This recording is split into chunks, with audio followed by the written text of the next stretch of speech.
오늘도 클릭해주셔서 감사합니다. 구독과 좋아요 부탁드립니다.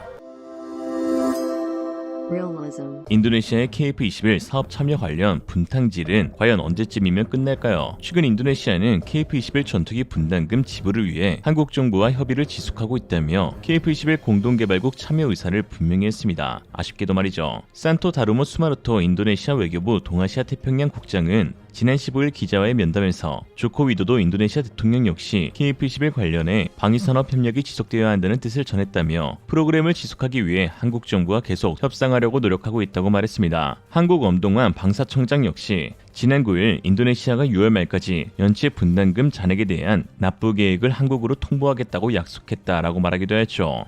그때까지 통보하겠다가 아닌 통보를 하겠다고 약속을 하겠다라는 것인데요. 인도네시아가 여태까지 미납한 분담금 전체 총액은 약 9천억 원으로 전체 분담금의 절반을 넘기는 막대한 금액입니다. 무려 4년 가까이 납부하지 않고 있다. 지난해 94억 원 찔끔, 올해 2월 약 417억 찔끔 추가 납부한 상황이죠. 이 정도면 인니는 요실금이다. 인도네시아는 미납금 지불 연체 이유를 코로나19로 인한 방위 예산 삭감 때문이라고 하였지만 그러나 실상은 그저 의지가 없는 것일 뿐이라는 것이 드러나고 있는데요. 지난 16일 인도네시아 프라보어 수비안토 국방장관의 인도네시아 경찰 교육훈련원 프레젠테이션에서 다소 충격적인 소식이 전해졌습니다. 당초 48대를 도입하기로 한 KF21의 수량을 24대로 50% 줄이면서 라팔 F-15EX에 이어 미라주 2000과 터키의 TFX까지 도입하겠다고 언급한 것입니다. 코로나로 인한 예산이 삭감돼 분담금 지급을 못하겠다던 인니가 오히려 타국의 전투기들을 대거로 사들이고 있는 것이죠. 한마디로 그저 인니의 목리였다. 이 자리에서 프라보어는 PPT를 통해 앞으로 도입될 전투기들을 소개했는데 KF21의 수량은 절반인 24대로 표기되어 있었습니다.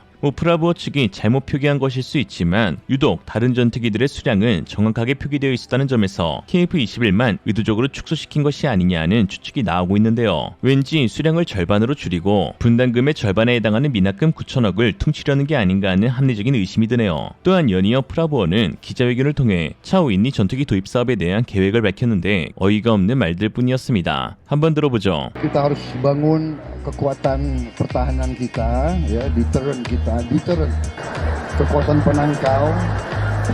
Dan saat ini banyak sekali pesawat kita yang sudah tua dan harus kita refurbish. Kita sedang perbaiki. Ini butuh waktu kurang lebih 1 tahun atau 18 bulan lagi. Sudah kita kontrak, sudah kita pesan Rafale 42 dari Prancis, ya. Tapi kita tanda tangan baru berapa minggu yang lalu, berapa bulan. Squadron itu akan operasional mungkin 5-6 tahun lagi. Nah, untuk menghadapi 5 tahun ini kita perlu yang disebut interim deterrent. Untuk waktu 3-5 tahun ini segera kita butuh kemampuan.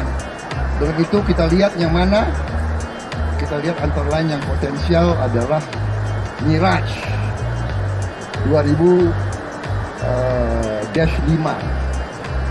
dan ini sulit, banyak negara yang mau ambil. Alhamdulillah dengan hubungan kita yang baik dengan Qatar, mereka kasih kepada kita. Kita juga tentunya ada program sama Korea, KFX. Kita juga sedang nego dengan Amerika, F-15. Dan kita juga sedang nego dan menjajaki kerjasama PTDI dengan Turki. Mengembangkan juga pesawat generasi kelima. Dengan Korea generasi 4,5. Harus beli yang baru.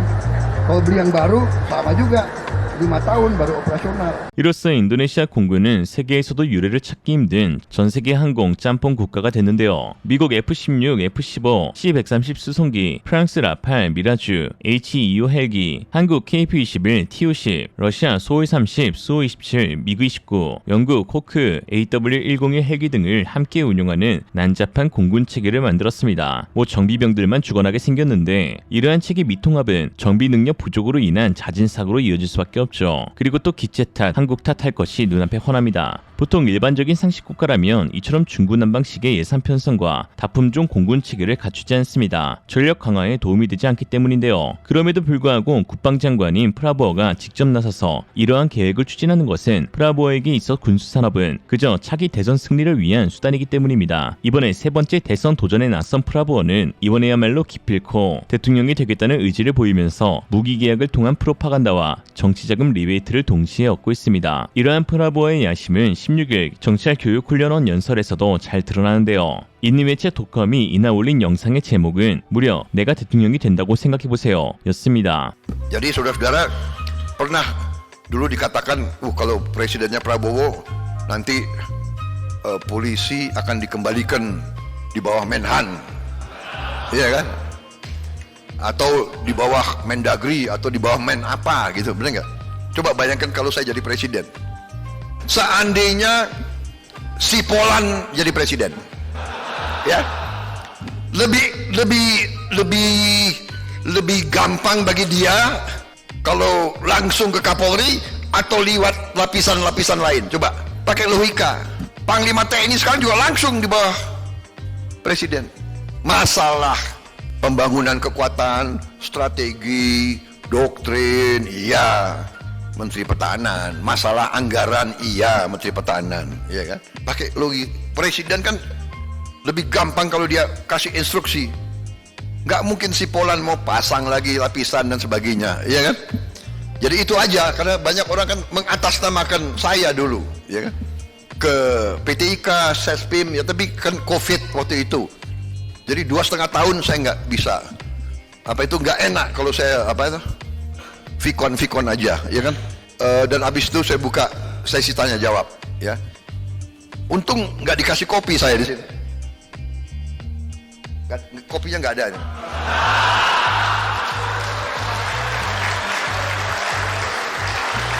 Enggak.